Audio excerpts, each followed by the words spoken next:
good hot and muggy morning from the farmer's garden. I'm one of the farmers and I'm out in the chicken yard right now. So I just finished putting together a project and I was going to kind of give y'all a little tour of it.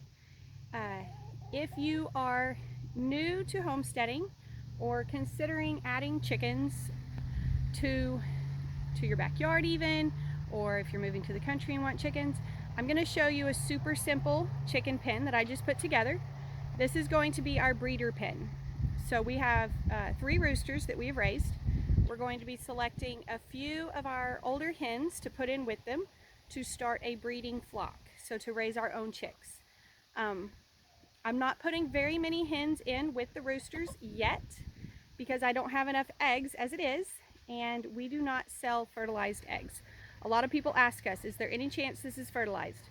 No, we do not sell eggs from a pen that has had a rooster in it.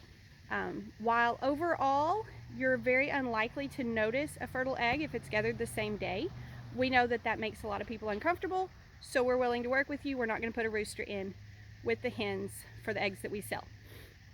So this is going to be a separate flock. Any of these eggs that we don't decide to hatch, they'll be eggs that we eat. If it gets to where we're getting way too many eggs over here, we'll just take the hens out and leave the roosters here and just let this be the rooster pen for a while until we need more chicks. So I'm going to show you what I've done here. This is super simple, and this is a sturdy pen that will last and hold these hens. It needs a few other things to make it good and sturdy, but it's going to work good like this. Alright, so this is what I have put together. This is using an old dog pen. If you are starting a homestead, get yourself a dog pen. You can get these used off Craigslist or Facebook, or you can buy a new one. But these are just very versatile little extra pieces of equipment to have around. I think we paid like $100, $150 for this one. It came with 4 long panels and several shorter panels. Some of the shorter panels weren't any good, and so we had to just scrap them. But we have enough here to work with, and it also came with a really nice tarp because it used to have a roof over it. The roof situation got torn up, so we're doing it differently now. But Tucker, would you stop?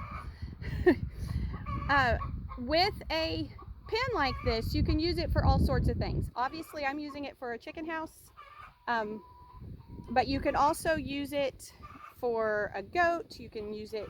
We had our foster puppies in this. A bottle calf could stay in it for a short time. Just super useful.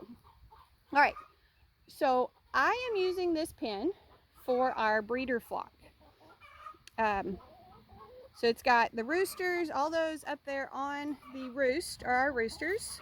We have a red star rooster, a whiting true green, and a whiting true blue. And then I have just a few hens in there with them right now, not many yet, but just a few. So what I've done is I used the 2 short panels that I had on the ends, and then I had one panel with a gate. That long panel with the gate is on the other side, one long panel here, and a long panel on the roof. Now a lot of these brackets that you use to hold it together, these have been lost or torn up in all the times that this has been moved. So I've just tied it together. I've got some hay string, some paracord, whatever I had. All right, so here's a look at that roof. It's just tied up, kind of sitting on the top, and then tied on in several places to keep it up there. Chickens can fly. Chickens do fly, and they will fly out of the top of a coop if you don't have it closed. A lot of people don't realize that, and they think that their chickens will stay in a pen, but that's not really true.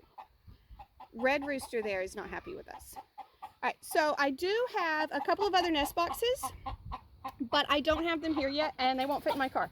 So until Brandy can pick those up, I've just used a tub and an old tote box, and I put the nesting material in there for them. We've got a roost, their feed is here, their water is here, and so this is all that they need. Hopefully we will have about 7 hens in here for our breeding flock.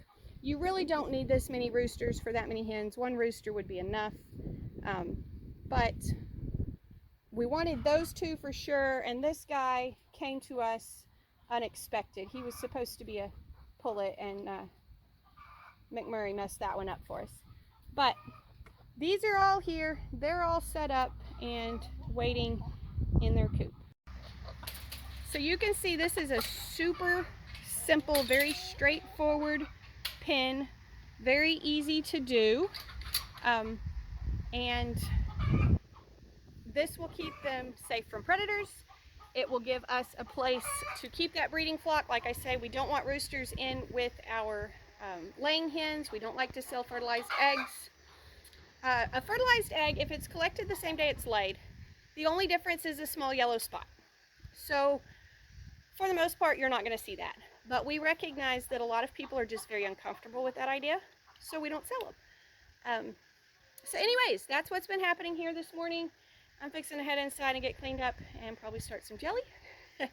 But now that that's done, that's one step closer to us raising our own chicks, which will be cheaper than buying chicks, and also hopefully we'll be able to sell a few, so that will be fun. Anyways, thanks for stopping by this morning. Hope you enjoyed your visit. Hope you learned something about how we keep our chickens. Y'all be sure and like and subscribe to our YouTube channel. Be sure and share that with your friends. Get the word out that we're out here working. And come back when you can stay longer.